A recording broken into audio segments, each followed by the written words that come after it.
முக்கிய செய்தி.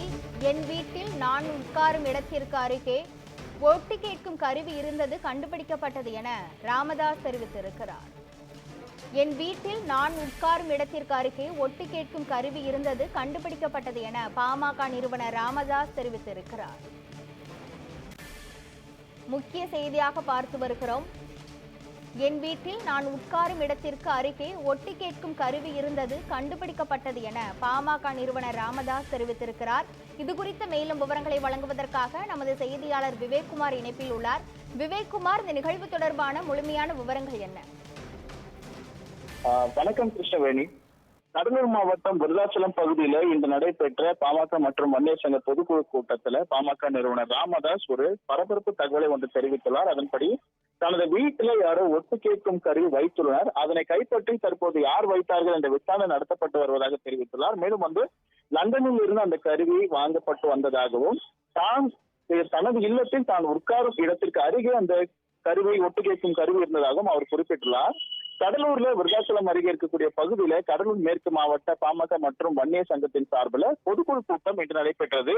இந்த நிகழ்வுல பாமக நிறுவனர் ராமதாஸ், அதே போல வன்னியர் சங்க தலைவர் அருள்மொழி உள்ளிட்டோர் தலைமையில இந்த கூட்டம் நடைபெற்றது. கூட்டத்துல நிர்வாகிகள் பலர் கலந்து கொண்டதை அடுத்து இந்த கூட்டத்துல பாமக நிறுவனர் ராமதாஸ் பேசும்பொழுது, மருத்துவத்தை படித்துவிட்டு நான் மக்களுக்காக கடந்த 46 ஆண்டுகளாக போராடி வருகிறேன். 996,000 கிராமங்களுக்கு தனது கால்கள் சென்றுள்ளன. இருப்பினும் மக்கள் தனக்காக எதுவும் செய்யவில்லை. வன்னியர் சங்க மக்களுக்காக ஒவ்வொரு தேர்தலும் வாக்கு கேட்கும் பொழுது அவர்கள் இதுவரை வாக்கு செலுத்தவில்லை. வரும் தேர்தலிலாவது பாமக சார்பில் வாக்கு மக்கள் அளிக்க வேண்டும். அதே போல கிட்டத்தட்ட 40 சட்டமன்ற உறுப்பினர்கள், 5 நாடாளுமன்ற உறுப்பினர்கள் இருந்தால் நாம் 10.5% இடஒதுக்கீட்டிற்காக யாரிடமும் போய் கெஞ்ச வேண்டிய அவசியம் இருக்காது.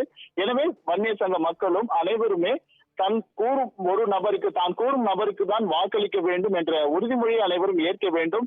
அதன்படி நாம் ஒவ்வொருடமும் வாக்குக்காக அந்த தேர்தல் நேரத்தில் பணம் அளிப்பவர்களிடம் வாக்கு செலுத்துவதாக அவர்கள் யாரும் நமக்கு எதுவும் செய்துவிடவில்லை. வெறும் பொய்யை மட்டுமே கூறி வன்னியர் மக்களை ஏமாற்றி வருவதாக ஒரு பரபரப்பு குற்றச்சாட்டை வைத்தார்.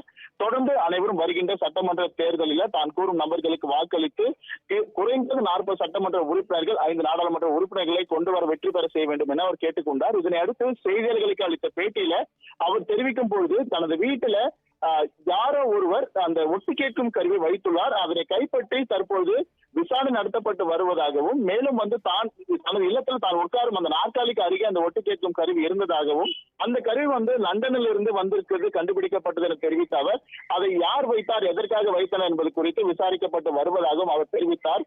தற்போது அன்புமணி மற்றும் ராமதாஸ் இடையே பல்வேறு உட்கட்சி பிரச்சனைகள் நடத்தப்பட்டு வர இந்த சூழ்நிலையில தற்போது தெரிவித்துள்ள இந்த கருத்து பெரும் பரபரப்பை ஏற்படுத்தியிருக்கு.